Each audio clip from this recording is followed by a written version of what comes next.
Mata kuliah ini dinamakan prolegomena dan bibliologi. Nah, dosennya saya sendiri. Tadi saya sudah memperkenalkan diri ya. Prolegomena dan bibliologi. Saya uh, menyampaikan sedikit silabusnya. Kalau sekarang disebut RPS ya. Bahwa mata kuliah ini 2 SKS. Dan ada standar kompetensi yang mau diharapkan ya. Apa yang akan dicapai itu supaya mahasiswa beroleh pengetahuan teologi yang teruji, memiliki sikap karakter yang terpuji, iman yang teguh, dan tetap setia melayani Tuhan sampai akhir. Jadi ini merupakan tujuan yang mau dicapai secara umum, bahwa para mahasiswa akan memperoleh pengetahuan yang cukup, yang teruji, pengetahuan tentang teologi, tapi tidak berhenti di situ, juga memiliki sikap atau karakter yang terpuji dan iman yang teguh, dan pada akhirnya ya saudara memiliki kesiapan ya, kesetiaan untuk bisa melayani. Seperti itu. Kemudian mahasiswa memahami pengertian teologi sistematik dan mampu menjabarkan dengan baik ya, karena memang mata kuliah ini prolegomena dan bibliologi ini adalah sebuah pengantar kepada teologi sistematika. Mahasiswa memahami doktrin Alkitab dengan jelas dan benar. Nanti di bagian kedua, kita akan mempelajari secara khusus tentang doktrin Alkitab yang disebut dengan istilah bibliologi. Dan mahasiswa mampu mengaplikasikan pemahaman yang benar dalam kehidupan pribadi dan pelayanan. Jadi semua berkisar kepada pengertian ya, pengantar pada teologi sistematik. Ini kira-kira ya nanti materi-materi perkuliahan yang akan disampaikan setiap kali ada pertemuan. Hari ini kita di pertemuan pertama, nanti saya sambung kepada pengertian lah ya. Kemudian pertemuan kita itu ada 16 kali. Di dalam pertemuan itu ada UTS ya, pertemuan ke-8, ujian tengah semester, dan kemudian pertemuan yang terakhir ada ujian akhir semester.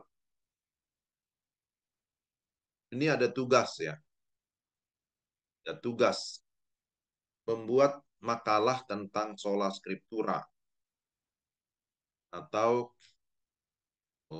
Alkitab adalah firman Allah, 5-8 halaman, dibuat dalam kertas HVS 1,5 spasi, dan minimal 5 buku referensi. Nah ini, kemudian itu nanti tugasnya itu diketik gitu.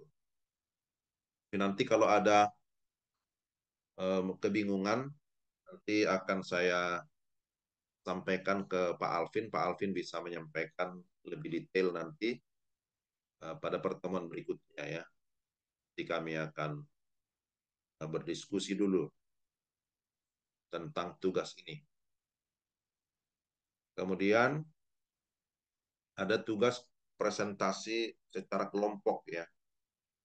Di kelompok itu, kalau tadi yang pertama itu adalah secara pribadi, ya ini adalah tugas kelompok yang mau dipresentasikan. Cara tentang pewahyuan Alkitab, pengilhaman Alkitab, iluminasi Roh Kudus, inerransi Alkitab, pengkanonan Alkitab, dan sifat-sifat Alkitab. Nah, tentang pembagian kelompoknya nanti minggu depan setelah saya mendapatkan daftar nama-nama terlebih dahulu. Nah, seperti itu. Kemudian kalau ada kesulitan ya nantilah disampaikan pada pertemuan berikutnya. Nah, sekarang informasi saja dulu ya, informasi. Ya penilaian, ya ini dibagi 4 bagian.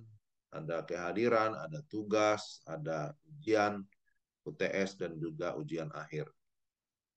Buku-buku referensi, ya, semua yang berkaitan dengan teologi ya, teologi pengantar teologi lebih tepatnya. Tapi bisa juga teologi sistematika, seperti New Systematic Theology, tapi ini tidak ada di Verbum Dei, mestinya ada. Pengantar teologi Kristen, coba dicari di Reformasi.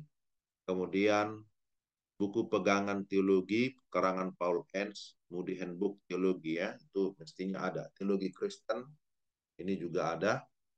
Teologi Sistematika Henry Thyssen, Sistematik Teologi Wayne Grudem, siapa membuat Alkitab, 16 dokumen dasar Calvinisme, kebenaran-kebenaran dasar iman Kristen, si Sproul. Nah, mestinya ini adalah ya, tapi tidak harus semuanya ya. Ya, apa yang ada itu saja dulu yang dipakai, coba dicari nanti ya. Dan saya kirim juga eh, bagian ini supaya bisa dilihat ya, bisa dipelajari.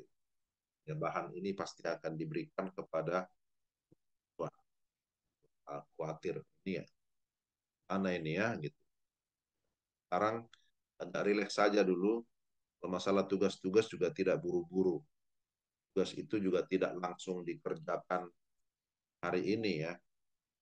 Tapi biasanya nanti di pertengahan-pertengahan semester baru ada presentasi. Selama sebelum ujian tengah semester, kita masih belajar seperti biasa. Nanti setelah itu baru akan ditentukan waktunya, saudara akan eh, diminta untuk mengerjakan tugas. Oke, kalau ada pertanyaan nanti bisa disampaikan ke Pak Alvin juga bisa. Nanti kami akan diskusi tentang hal itu.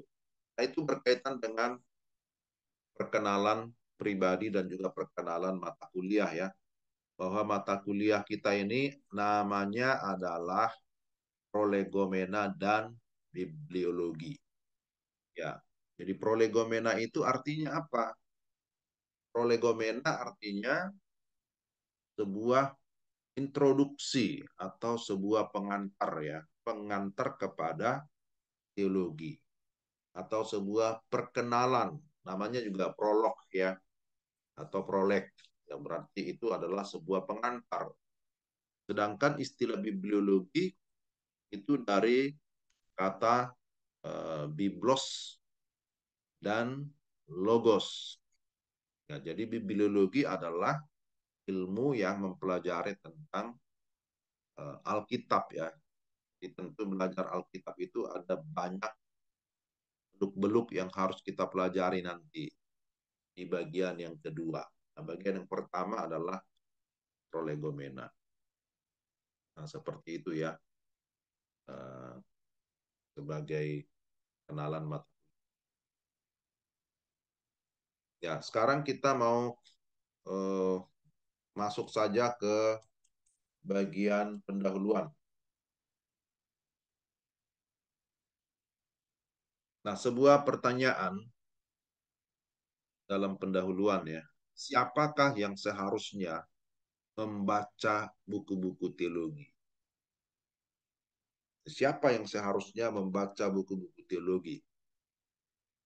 Pada umumnya, ya, orang beranggapan bahwa buku teologi hanya dibaca oleh para pendeta, dosen, dan juga mahasiswa teologi saja. Ya, akan tetapi ya anggapan ini jelas salah ya. Anggapan ini keliru. Kenapa? Ya, karena sesungguhnya teologi atau berteologi adalah tugas setiap orang percaya. Ya, bahkan dapat dikatakan semua orang memiliki teologi. Karena manusia diciptakan dengan sifat religius yang sudah tertanam di dalam dirinya. Maka ada istilah sense of divine, ya. Ada perasaan akan adanya yang ilahi di dalam dirinya. Hanya masalahnya, apakah teologinya benar atau salah, dalam atau dangkal. Itu persoalannya. Ya, dulu juga saya memiliki eh, pemahaman ya yang sempit, berpikir bahwa yang belajar teologi itu ya cukup hamba-hamba Tuhan saja, atau yang membaca buku-buku teologi itu ya mahasiswa teologi lah yang membaca. Itu pemikiran saya ya, dan banyak orang berpikir juga begitu. Ya, lagi orang awam ya, yang tidak pernah mengenal istilah teologi, yang tidak pernah melihat buku teologi. Jadi eh, baru setelah masuk teologi saya mengerti. Sebelum masuk STT, saya juga memiliki pemahaman yang ya sangat dangkal, pemahaman yang sangat sempit tentang teologi. Ya, jadi bisa dikatakan nggak ngerti lah teologi itu apa gitu ya. Kok belajar teologi, ya itu kan tugasnya para teolog, tugasnya para pendeta, para hamba-hamba Tuhan lah yang belajar itu.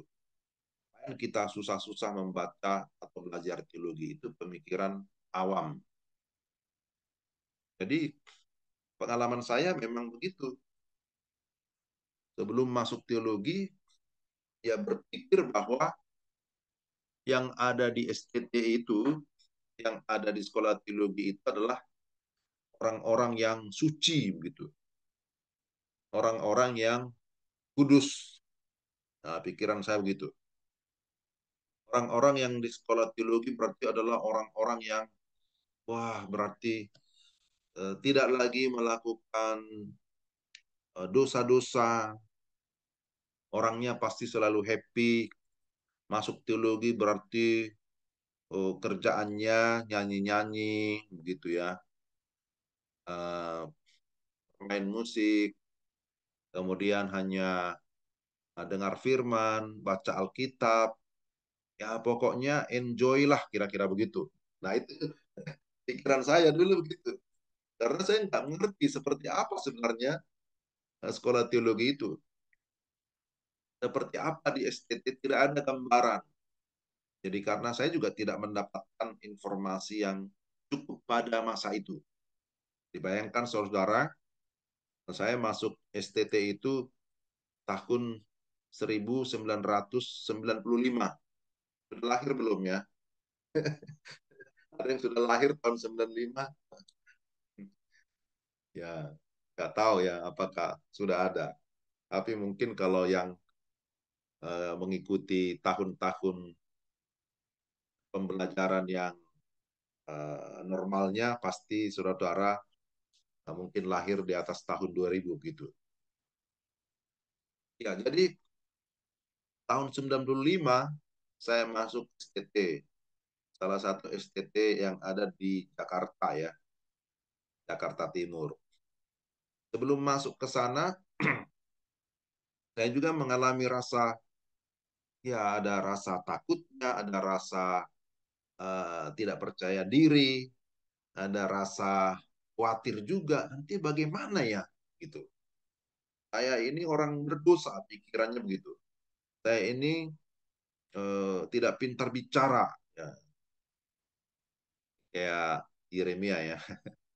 Aku tidak pandai bicara, aku tidak mampu. Bagaimana nanti caranya ya masuk ke sana? Saya ini orang berdosa. Nah, begitu gambarannya. Jadi agak sedikit kurang percaya diri.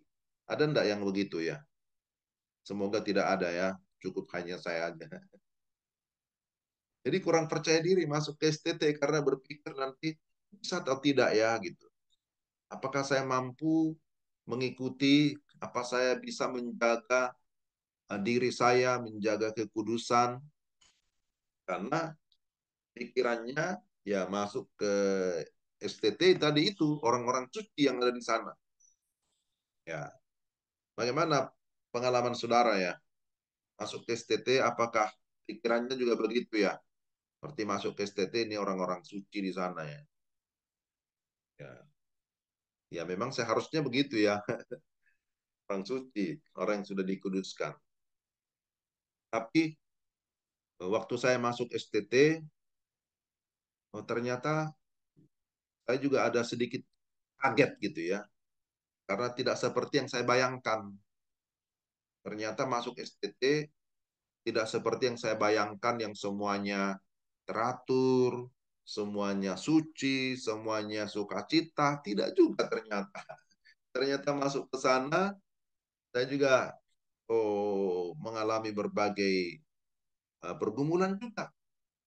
Ada pergumulan dana, masalah keuangan, ada pergumulan masalah tempat tidur, karena kami tidurnya itu eh, apa ya, rame-rame begitu.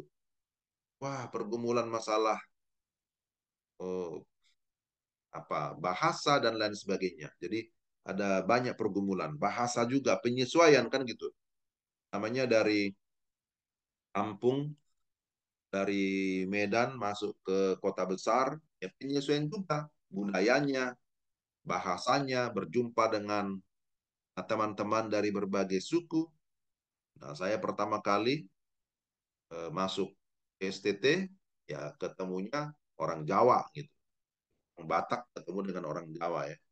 Setelah itu ketemu orang Sumba.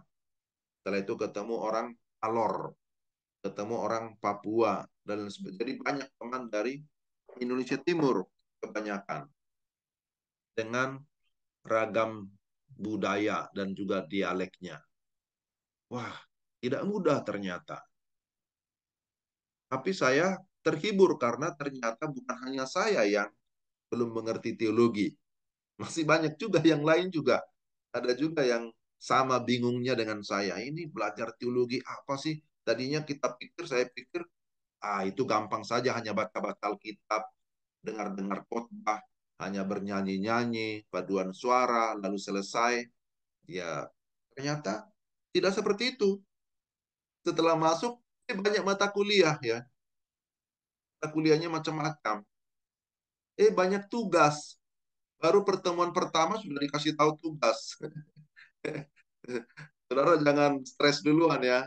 Ya, kalau saya masih bisa nego kita. Kalau rasa berat, tugasnya nanti disampaikan. Kita bisa diskusikan. Ya, biasanya saya eh, tidak mau memberatkan ya. Nanti tanya Pak Alvin di situ. Pak Alvin adalah alumni STT Rabona yang saya juga jadi pengajarnya dahulu. Tapi sekarang beliau sudah menjadi staf, menjadi asisten dosen. Ya, sebentar lagi akan dosen tetap ya. Jadi semua ada prosesnya. Jadi ini saya sampaikan sedikit pengalaman ya. Ya, karena ini pertemuan di awal-awal, jangan langsung yang berat-berat lah kan begitu. Pertemuan di awal bisalah sedikit berbagi pengalaman. Masuk ke STT itu awalnya saya anggap mudah.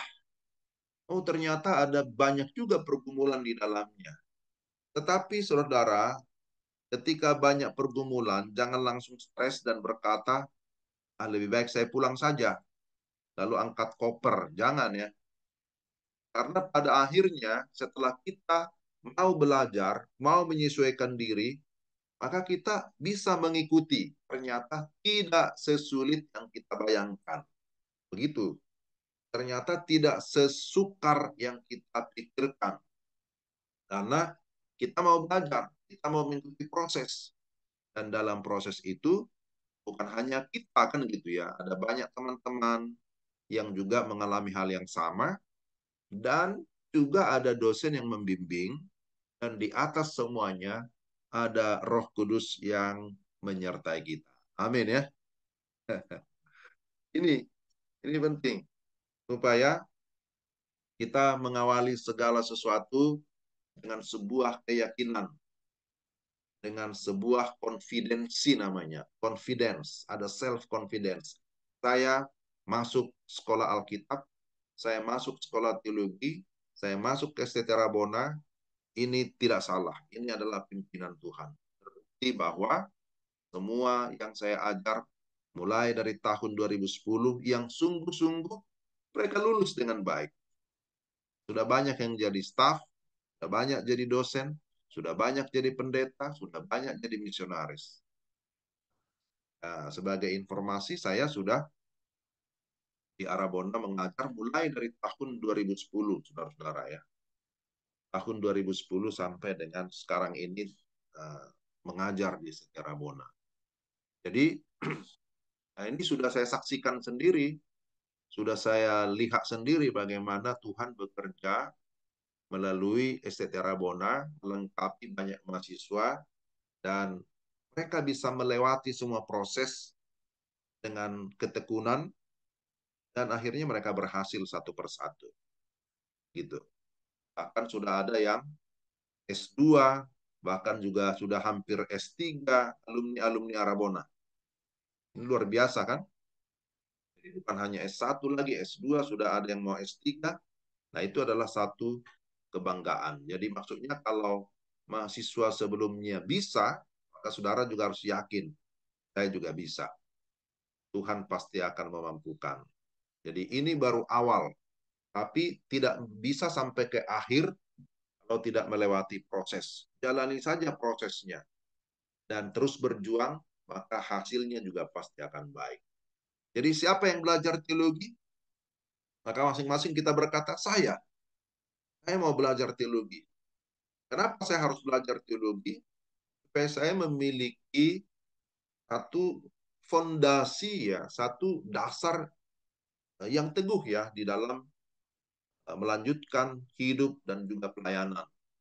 Karena memang yang namanya teologi Kristen, teologi yang benar, itu pasti didasarkan pada Alkitab. Dan Alkitab bagi kita adalah fondasi ya. Itu adalah dasar dari segala teologi apapun ya. Kalau dihubungkan dengan kekristenan. Jadi kita tidak membangun teologi kita berdasarkan pengalaman ya, tidak ya. Yang tadi saya sampaikan pengalaman pribadi, tapi itu bukan dasar teologi. Kita tidak membangun teologi kita berdasarkan ya pengetahuan umum ya. Kita tidak membangun teologi kita berdasarkan uh, penglihatan-penglihatan gitu atau berdasarkan mujizat-mujizat, tidak. Sama ya prinsipnya. Iman juga tidak didasarkan kepada penglihatan, tidak didasarkan kepada mujizat itu, tidak didasarkan kepada pengalaman-pengalaman pribadi, tapi didasarkan pada firman. Di firman itulah menjadi dasar iman ya. Firman itu atau firman yang kita maksud adalah Alkitab ya sebagai firman yang tertulis.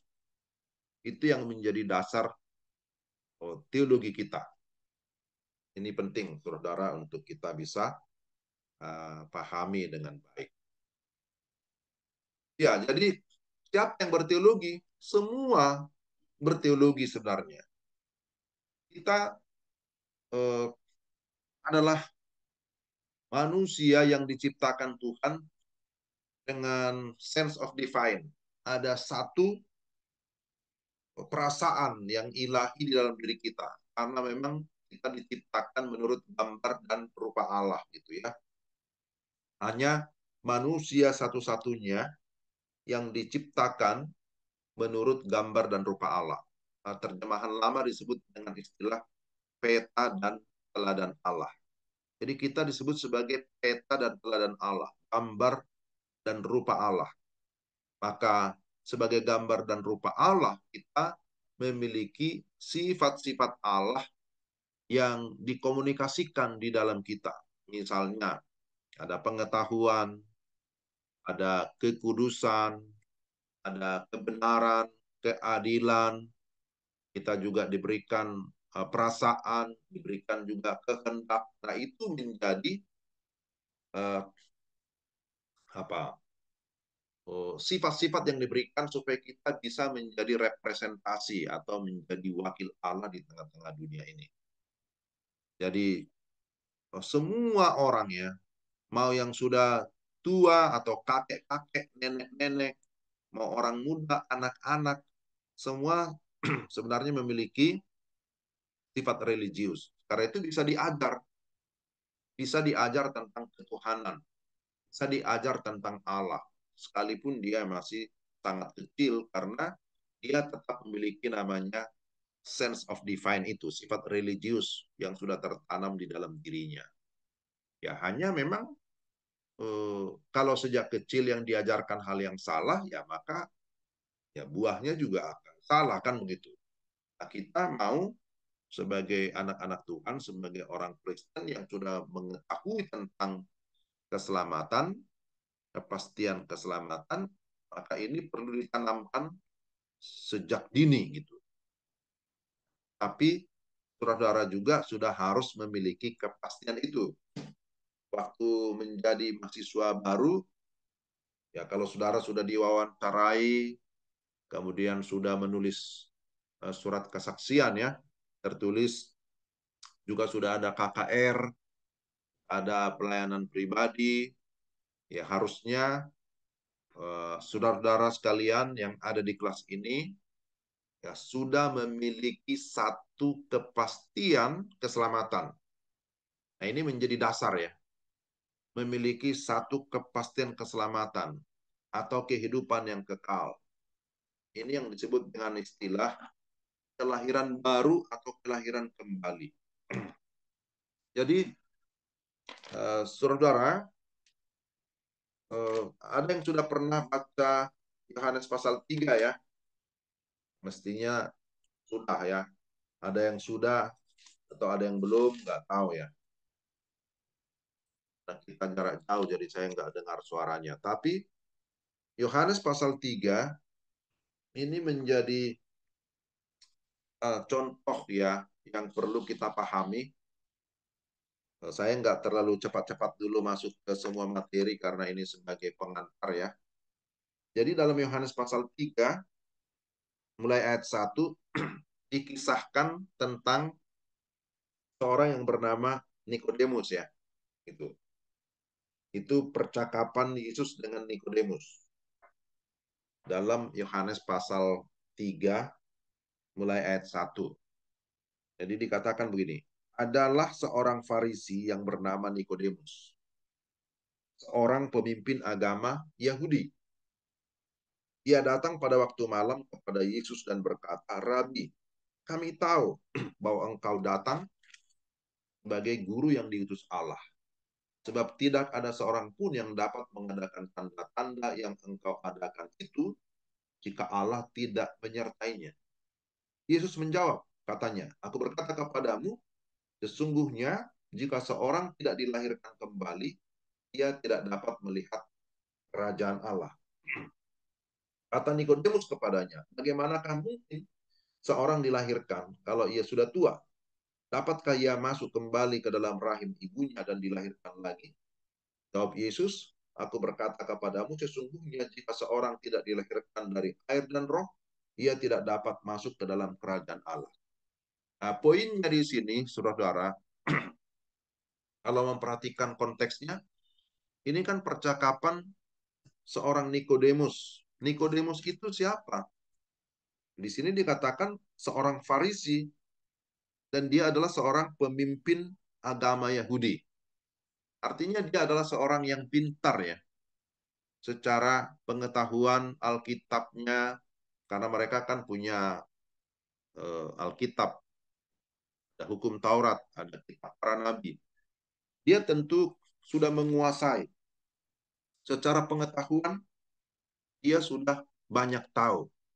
Tapi, dia belum tahu kepastian keselamatan. Nah, ini yang menyedihkan. Itu sebabnya saya mengawali dengan bagian ini. Jangan sampai banyak orang ahli agama, banyak pengetahuan teologi, banyak pengetahuan Alkitab seperti Nikodemus, tapi dia tidak memiliki kepastian kehidupan yang kekal. Dan ini sangat menyedihkan. Maka Yesus menegur dia, loh, kamu ini kan seorang pengajar, Di dalam ayat 10 kan dikatakan itu ya. Jawab Yesus ayat 10. Engkau adalah pengajar Israel dan engkau tidak mengerti hal-hal itu. Engkau seorang pengajar tapi tidak mengerti tentang apa yang diajarkan. Dia seorang pengajar, pemimpin agama, tapi dia tidak tahu tentang kepastian keselamatan kehidupan yang kekal. Nah, ini jangan sampai kita juga terjebak di sini ya. Kita banyak belajar, nanti kita juga belajar teologi, teologi APL, teologi APB, teologi sistematika, macam-macam teologi. Tapi jangan sampai kita melewatkan yang satu ini. Itu. Yang satu itu apa maksudnya? Jangan sampai kita tidak memiliki kepastian kelahiran kembali. Karena ini menjadi syarat untuk kita diselamatkan. Jadi dikatakan dalam ayat 3, sesungguhnya jika seorang tidak dilahirkan kembali, ia tidak dapat melihat kerajaan Allah. Ayat 5 diulang lagi.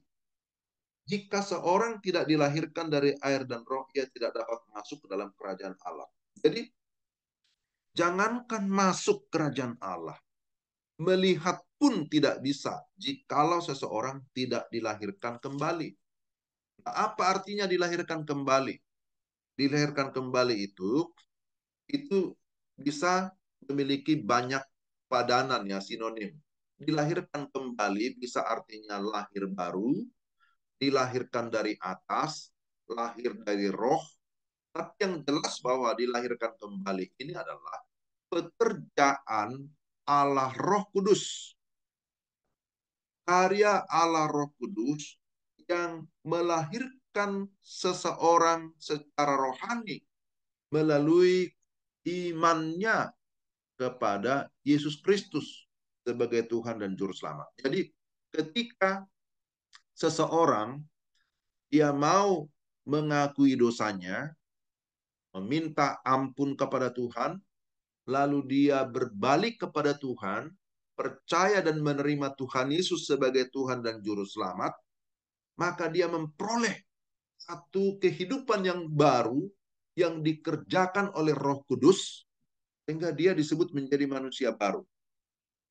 Dalam Korintus dikatakan, kamu ya yang lama sudah berlalu, yang baru sudah datang. Kamu menjadi manusia baru di dalam Kristus. Jadi seseorang bisa menjadi manusia baru, seseorang lahir baru karena imannya kepada Yesus Kristus. Ketika seseorang beriman kepada Yesus Kristus, percaya dan terima Yesus Kristus sebagai Tuhan dan Juru Selamat, maka dia memiliki status yang baru, disebut sebagai anak-anak Allah. Jadi, sebagai anak-anak Allah, maka kehidupan kita tidak lagi dikuasai oleh dunia ini, tapi kehidupan kita sudah dikuasai oleh Roh Kudus. Sehingga dikatakan, orang yang sudah sungguh lahir baru, maka dia didiami oleh Roh Kudus. Roh Kuduslah yang berdiam di dalam hidup kita. Nah, ini kira-kira ya penjelasan singkat tentang istilah kelahiran kembali. Bahwa kelahiran kembali itu terjadi ketika kita sungguh-sungguh percaya dan menerima Yesus sebagai Tuhan dan Juru Selamat, maka kemudian Roh Kudus tinggal di dalam diri orang percaya dan memberikan kepastian keselamatan bagi setiap orang yang sungguh-sungguh percaya. Jadi syarat seseorang untuk bisa masuk ke dalam kerajaan Allah, dia harus dilahirkan kembali. Jadi di sini Nikodemus ditegur, kamu pengajar tapi kamu nggak mengerti apa yang dikatakan oleh kitab suci. Nah, tapi puji Tuhan pada akhirnya kalau kita membaca Injil Yohanes secara keseluruhan, pada akhirnya Nikodemus ini juga percaya dan menerima Yesus sebagai Tuhan dan Juru Selamat, sehingga dia memperoleh kepastian keselamatan. Jadi ini menjadi syarat dasar, saudara. Bagaimana kita bisa belajar teologi, bagaimana kita bisa mengerti teologi, maka kita harus sudah memiliki kepastian kelahiran kembali atau kelahiran baru. Karena susah bagi kita untuk mengerti tentang siapa Tuhan, susah bagi kita mengerti bahwa Alkitab firman Tuhan, kalau kita tidak sungguh-sungguh memiliki kepastian keselamatan. Jadi ini hal yang sangat mendasar. Jadi saya ingin memastikan bahwa saudara-saudara yang ada di kelas ini sudah memiliki satu kepastian jaminan keselamatan. Dan semua berkata, aku pasti memiliki keselamatan, aku pasti memiliki kehidupan yang kekal, karena aku sudah sungguh-sungguh percaya dan menerima Yesus Kristus sebagai Tuhan dan Juru Selamat secara pribadi. Amin. Ini diaminkan dulu ya. Amin. Amin, Pak. Ya, jadi ini yang pertama-tama saya tekankan. Karena untuk apa kita belajar teologi terus, tapi kita tidak memiliki kepastian keselamatan.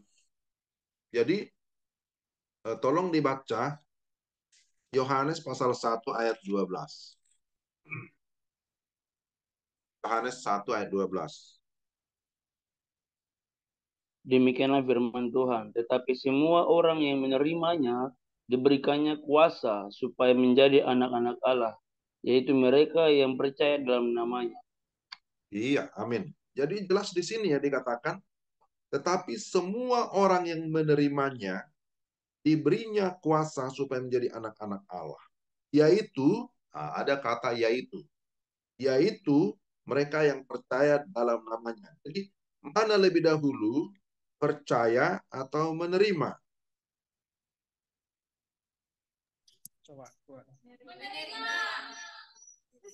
Ya, coba perhatikan kalimat itu ya. Bahasa Indonesianya jelas. Semua orang yang menerimanya diberinya kuasa supaya menjadi anak-anak Allah, yaitu. Jadi kata yaitu itu menjadi penekanan.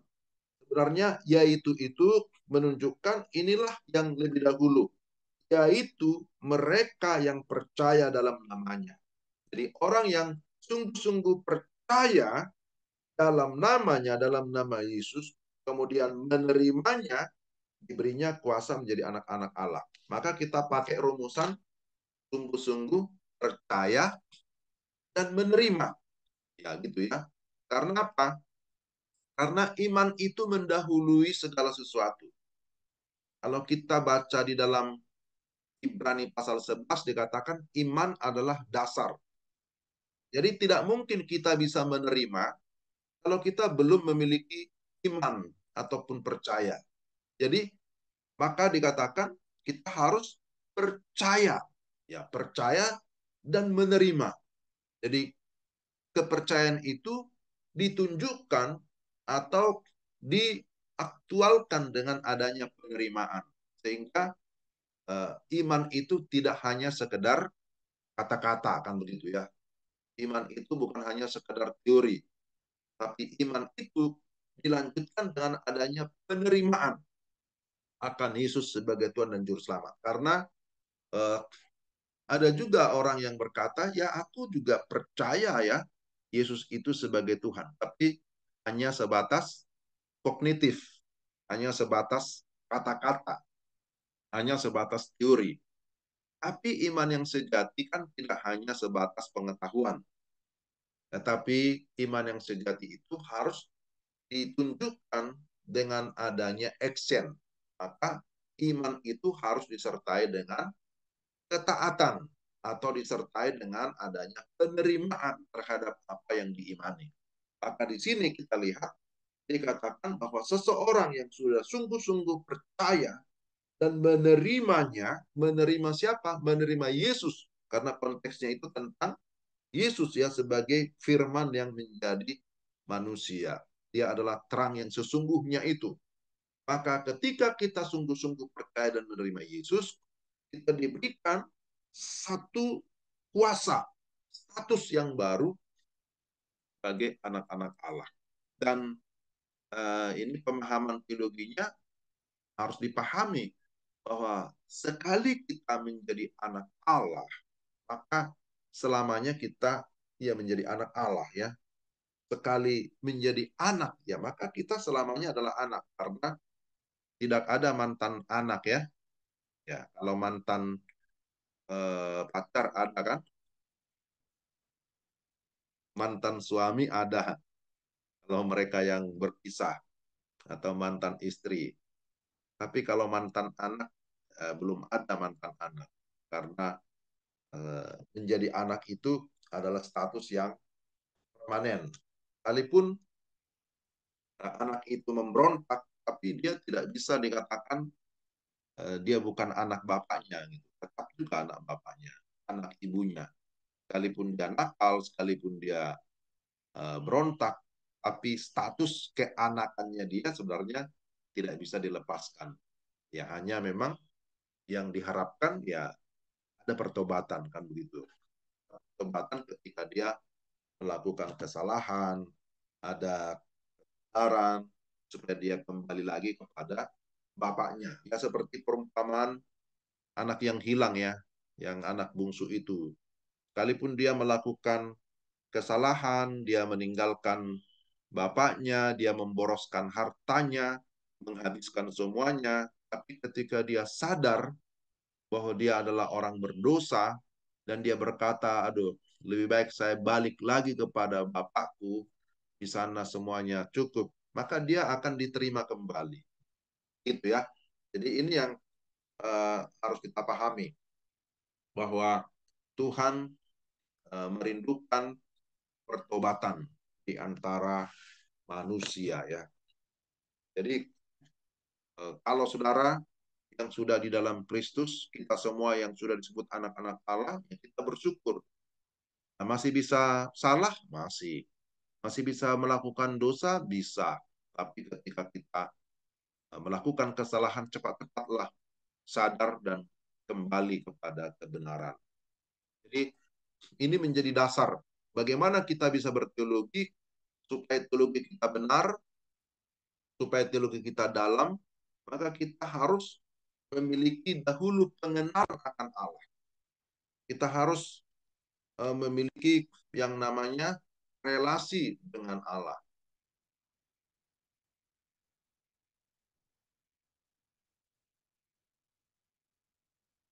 Apa tertutup? Oh ya.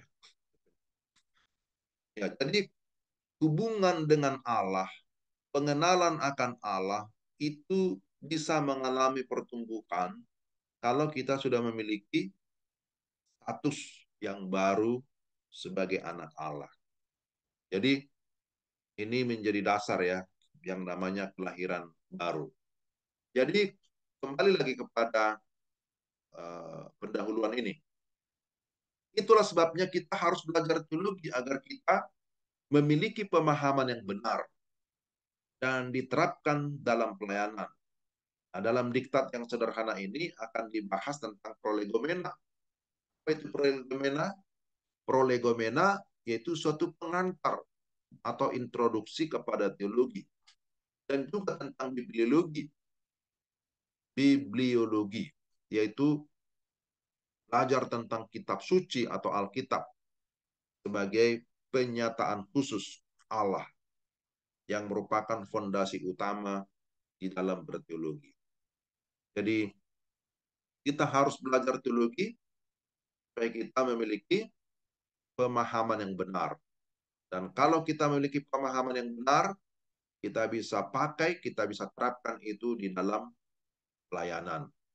Kalau kita mengikuti perkembangan di zaman now, di zaman sekarang, di zaman digital atau era digital ini, maka kita akan banyak menemukan berbagai pengajaran melalui Reel, melalui TikTok, melalui YouTube, melalui apalagi Telegram, melalui WhatsApp, melalui Facebook, ada banyak media sosial. Kalau kita tidak memiliki dasar yang kuat ya, pemahaman yang benar, maka kita mudah sekali untuk disesatkan oleh berbagai pengajaran. Karena ketidaktahuan. Jadi banyak orang ikut sesuatu sebenarnya tidak tahu itu salah atau benar. Karena dia tidak pernah belajar. dia belum pernah belajar, lalu dia mendengarkan berbagai pengajaran, dia pikir ya apa yang sedap didengar, nah itulah yang benar. Tapi belum tentu apa yang sedap didengar, apa yang enak di telinga, itu sudah pasti benar, itu sudah pasti sesuai dengan kitab suci. Nah, dari mana kita tahu sebuah pengajaran itu benar atau salah? Maka disinilah kita perlu belajar firman Tuhan supaya kita mendapatkan hikmat dari Tuhan. Begitu. Jadi kita membutuhkan pemahaman yang benar. Maka karena itu kita perlu belajar sungguh-sungguh dan kita membutuhkan pimpinan Roh Kudus ya yang bisa mengajar kita sehingga kita tidak salah memahami firman Tuhan. Nah, ini adalah fondasi yang sangat penting di dalam berteologi. Pemahaman akan Alkitab, pemahaman akan kitab suci, sehingga kita tidak gampang diombang-ambingkan oleh berbagai angin pengajaran, tidak gampang disesatkan, tidak gampang terbawa arus pemikiran-pemikiran dunia ini. Karena kita menghadapi banyak filsafat-filsafat dunia ini.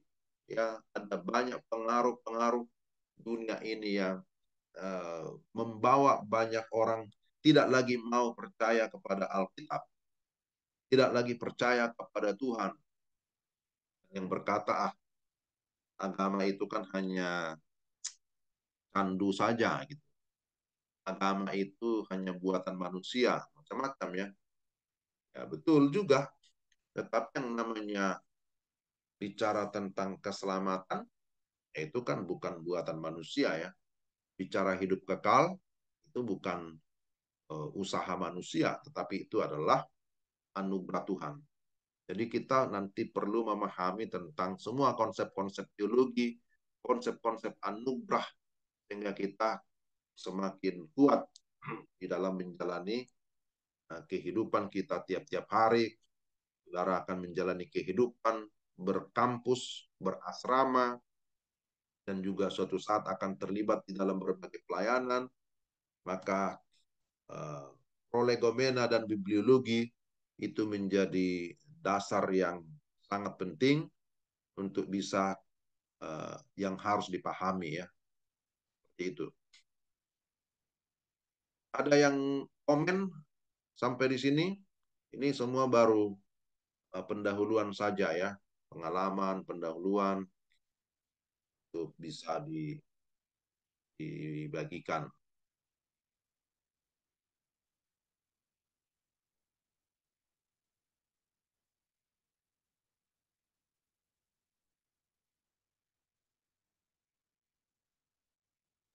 Apakah masih ada baterainya? Ada Pak.